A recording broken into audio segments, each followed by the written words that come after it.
This is Real News Media TV, coverage you can trust. Please like, share, subscribe, and hit the notification bell. Select all for daily news updates.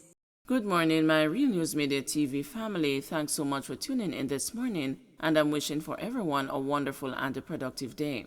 And in the news this morning for February 15, 2023, man attacked near Harmony Park in St. James dies. The man, who was shot in a gun attack in the vicinity of Harmony Park in St. James, has succumbed in hospital.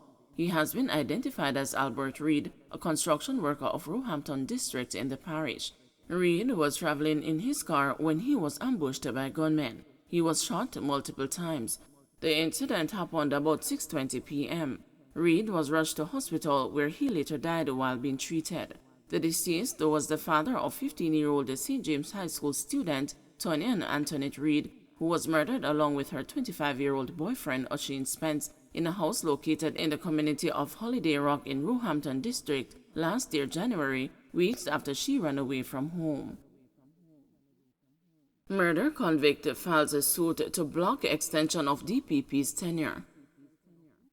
Double murder convict Mervyn Cameron filed a suit in the Supreme Court on Monday, seeking an order to bar the government from extending the appointment of Director of Public Prosecutions Paula Llewellyn-Casey for a second time. Cameron stated in his affidavit that in the course of inquiring if a purported second extension was gazetted, he discovered that Llewellyn's first extension to remain in office as DPP beyond the age of 60 was not gazetted. He is seeking a declaration that in the absence of a gazetted appointment for Llewellyn to remain in office, it renders her office vacant.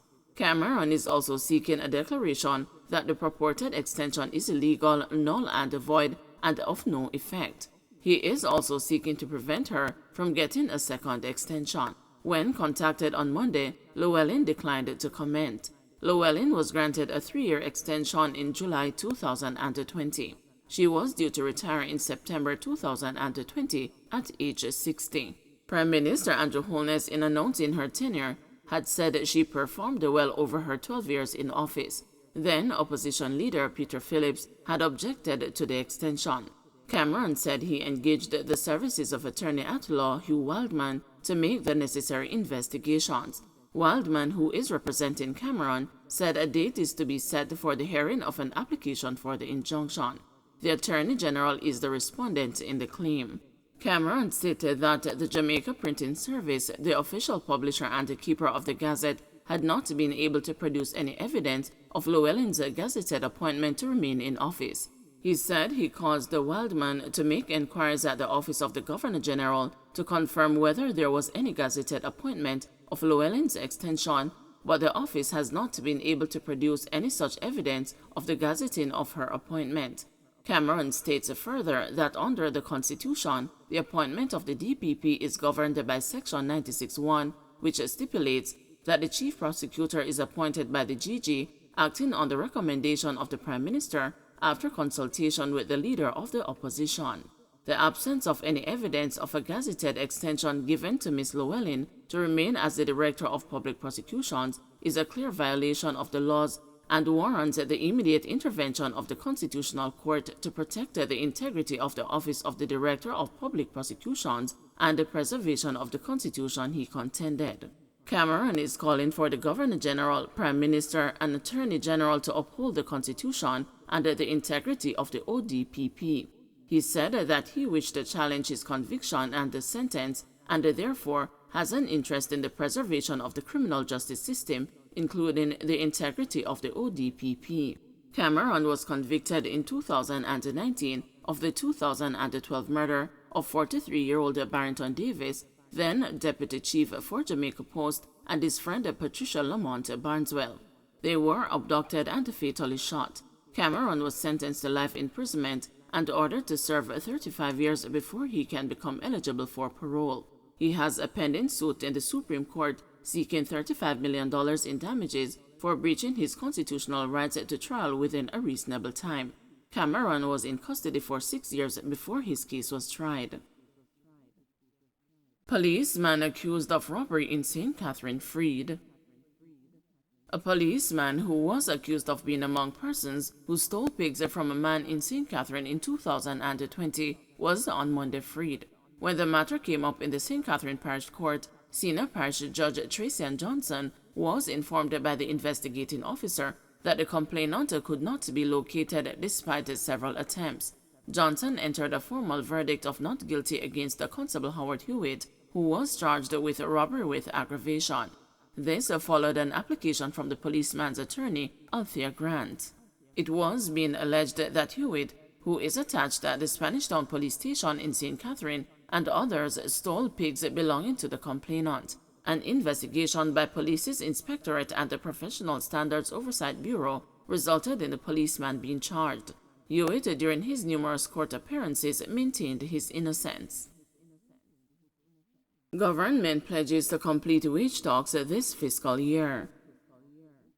Government has pledged to work overtime to complete wage talks with all public sector groups ahead of the start of the new fiscal year. Finance Minister Dr. Nigel Clark made the commitment during Tuesday afternoon's tabling of the estimates of income and expenditure for the 2023-2024 fiscal year. Several public sector groups are restive as the end of the current financial year draws to a close without any word as to when wage talks will be concluded. Public sector workers have been staging various forms of industrial action, the latest being a sick-out by employees of the Registrar General's Department on Monday to press the government on the new compensation scheme. Already, the Finance Minister has stated that wage talks for the current fiscal year will not be accommodated in the new financial year. On Tuesday, Dr. Clark reiterated that great effort will be expended to ensure the talks are concluded before March 31.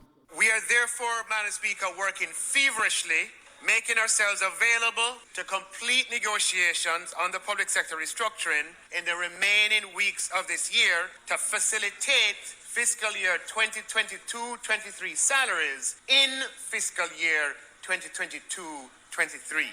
Any of these amounts not paid this fiscal year will have to be paid over a number of years, beginning in the fiscal year that follows the upcoming one. Madam Speaker, even if the first time is a no, we are not deterred. That does not mean that we cannot get to a yes. There are only a few weeks left. We are available morning, noon, and night, weekday and weekend.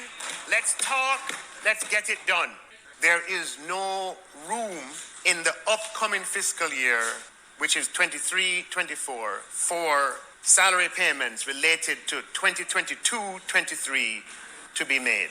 The amount of 338 billion only contains 2023-24 salaries. The amount of 338 billion only contains 2023-24 salaries. The parliamentary opposition continued to raise a concern about the length of time it is taking for the government to complete negotiations under the public sector compensation regime. Speaking in Parliament on Tuesday afternoon, opposition spokesman on finance Julian Robinson said public sector workers have taken issue with the final figure, which they will receive as their net pay, as well as the process of talks now underway. Several public sector workers have complained about the reclassification, stating that they will be worse off than before. So it requires, in my view, very specific consultation with the workers. In some cases, they don't believe the unions have appropriately represented the concerns that they have. In some of the public bodies, they don't believe the management has either aggressively or accurately represented the concerns that they have had to the ministry.